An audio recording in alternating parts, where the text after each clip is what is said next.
তারা যদি বাংলাদেশ রাষ্ট্রের কথা চিন্তা না করে শুধু নিজেদের সুবিধার কথা চিন্তা করে কোনো একটি বাঁধ ইচ্ছা মতো খুলে দেয়, তাহলে আমরা বলবো যে এই কার্যক্রমটি বা তার এই কাজটি পরবর্তীতে বাংলাদেশের সাথে তাদের সম্পর্ক কেমন হবে সেটি নির্ধারণ করবে। আমাদের জায়গা থেকে প্রথম একটা কথা বলি, কথাটা হচ্ছে এই যে ফারাক্কা বাঁধ সহ শুরু করে বাংলাদেশের যে প্রধানত তিনটা দিক থেকে ভারত বা তৎসংলগ্ন যে রাষ্ট্রগুলো রয়েছে সেগুলো থেকে নদীপথের মাধ্যমে যে পানিগুলো আসে, আমাদের প্রথম কথা হচ্ছে যে এই যে কাজগুলো এগুলো অবভিয়াসলি একটি পলিসির মাধ্যমে, একটি প্রোটোকলের মাধ্যমে হওয়া উচিত, একটি নিয়ম নীতির মাধ্যমে হওয়া উচিত। এখন পার্শ্ববর্তী যে আমাদের দেশগুলো রয়েছে যাদের সাথে আমরা সরাসরি কানেক্টেড, তারা যদি বাংলাদেশ রাষ্ট্রের কথা চিন্তা না করে শুধু নিজেদের সুবিধার কথা চিন্তা করে কোনো একটি বাঁধ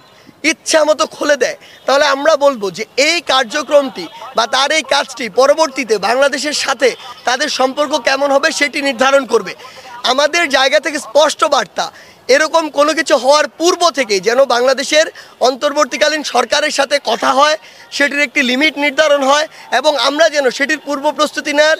উপযুক্ত সময় পাই। আমরা কখনো এটি বলবো না অবিবেচকের মতো যে আপনার ওইদিকে পানিতে ভেসে যাক তারপর আটকে রাখতে হবে, কিন্তু এটা যেন নিয়ম মাফিক, একটি প্রোটোকল মাফিক, একটি পরিবার মতো হয়, সেটি আমাদের জায়গা থেকে স্পষ্ট চাওয়া। এবং অবশ্যই পূর্বে থেকে এই বিষয়ে আলোচনা থাকতে হবে এবং ওই অনুযায়ী যেন আমরা আমাদের কর্মপদ্ধতি নির্ধারণ করতে পারি, সেই সময়টুকু থাকতে হবে। তা না করে কেউ যদি এরকম কিছু করে, স্পষ্ট আমাদের কথা, এটি আমাদের আন্তঃরাষ্ট্রের যে সম্পর্ক সেটি নির্ধারণ করবে। আর আমাদের জায়গা থেকে যদি বলি, আমরা অলরেডি একটি টিম ফর্ম করছি, যেই টিমটি অন্যান্য